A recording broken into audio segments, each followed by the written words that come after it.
Assalamualaikum warahmatullahi wabarakatuh. Sebelumnya perkenalkan nama saya Sultan Saudin Alayubi dengan NIM 171242202 dari Prodi Administrasi Pekanbaru Digital. Di sini saya akan presentasikan tugas saya yaitu teknologi komunikasi, fungsi, tujuan, dan saluran di lingkungan kerja. Nah, berikut adalah daftar isi untuk materi saya. Yang pertama ada tinjauan umum teknologi komunikasi. Yang kedua, fungsi dan tujuan teknologi komunikasi. Lalu saluran komunikasi dan studi kasus. Nah, definisi teknologi komunikasi. Teknologi komunikasi sendiri itu adalah alat atau teknologi untuk memastikan keterhubungan antara individu dan kelompok. Jadi ini seperti alat seperti surat, tapi dalam bentuk teknologi. Contohnya itu seperti telepon, handphone, email, dan masih banyak lagi. Nah, teknologi komunikasi ini juga memiliki peran yaitu untuk memungkinkan interaksi yang lebih cepat, efisien, dan global antara pengguna di berbagai lokasi.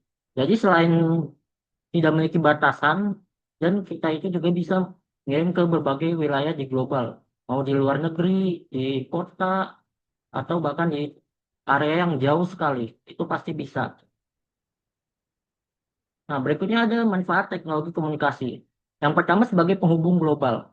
Teknologi komunikasi sendiri dapat digunakan sebagai media untuk berinteraksi dengan skala global.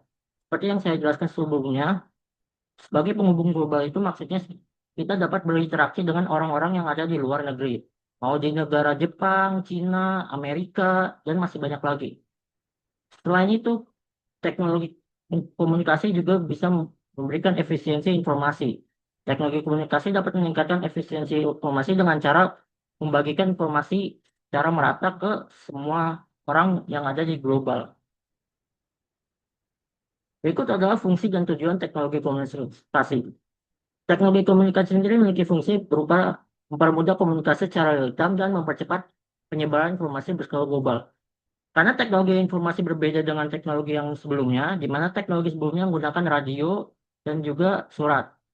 Memiliki, mana mereka berdua itu memiliki satu kelemahan, di mana radio sendiri memiliki kelemahan di bentuk sinyal, di mana sinyalnya itu hanya bisa mengisi area tertentu, tidak bisa ke skala global semua. Dan lalu untuk surat sendiri memiliki batasan berupa harga dan juga alat-alat lainnya seperti kertas, pulpen, pensil, dan juga amplop sendiri, dan juga itu materai dan lain-lain.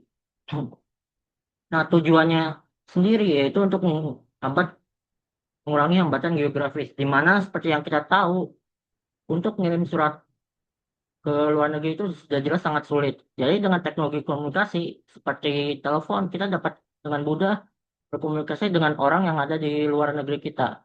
Lalu mendorong inovasi dan kolaborasi. Seperti yang kita tahu, teknologi komunikasi itu bisa membantu kita untuk mendorong inovasi dan kolaborasi antar perusahaan. Jadi kita selain bisa membantu perusahaan kita untuk berkolaborasi dengan perusahaan luar, kita juga dapat menginovasikan dengan hal-hal yang baru lagi. Kemudian memastikan keamanan dan privasi data. Nah, teknologi komunikasi sendiri dapat memastikan keamanan dan privasi data. Contohnya ada di WhatsApp, di mana mereka itu punya sistem yang disebut encryption end-to-end, di mana itu hanya ada di antara pengguna dan pengguna lainnya. Lalu ada contoh saluran komunikasi. Saluran komunikasi adalah medium atau jalur yang digunakan untuk mentransmisikan informasi.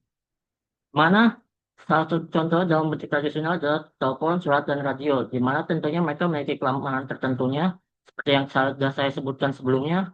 Dan lalu ada dalam bentuk digital, yaitu internet, media sosial, aplikasi pesan seperti WhatsApp, Telegram, Instagram, dan lain-lain. Dan lalu ada video call dan juga Zoom.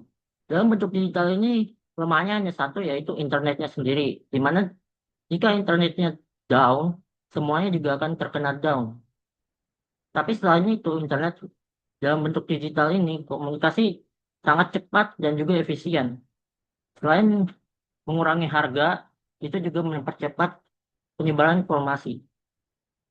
Nah, kesimpulannya, perkembangan teknologi komunikasi mulai dari media tradisional sampai dengan media modern dapat melakukan komunikasi dan pembagian informasi dalam skala global dengan waktu yang sangat amat cepat.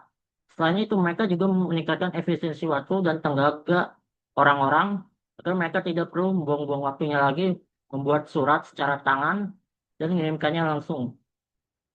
Nah, berikut ada contoh studi kasus yang ada di perusahaan saya, di mana pada tempat magang saya, jenis teknologi komunikasi yang sering digunakan berupa tradisional, yaitu telepon kantor, yang mana digunakan untuk berkomunikasi dengan customer. Nah, menurut saya, ini memiliki satu kelemahan di mana jika sinyal kita jelek, terutama telepon ini memang punya banyak kelemahan sendiri, mana itu juga bakal membuat kita kesulitan untuk komunikasi selain antar dengan customer dan juga dengan karyawan sendiri. Nah, solusi yang terbaik itu bukan hanya mengubahnya langsung ke in- digital, tapi dengan melakukan hybrid. Nah, maksud dari hybrid di sini adalah menggabungkan energi tradisional dan juga digitalnya, di mana kita tetap akan menggunakan telepon, tapi kita juga harus mempersiapkan backup berupa seperti email dan WhatsApp dari klien kita. Dengan begitu, kita dapat berhubungan dengan mereka walaupun tanpa telepon itu sendiri. Selain itu, media seperti WhatsApp juga memiliki sistem telepon, di mana kita juga bisa menggunakan media WhatsApp untuk melakukan interaksi dengan customer dengan cepat dan efisien secara real time. Nah, sekian dari presentasi saya, kurang lebihnya mohon maaf.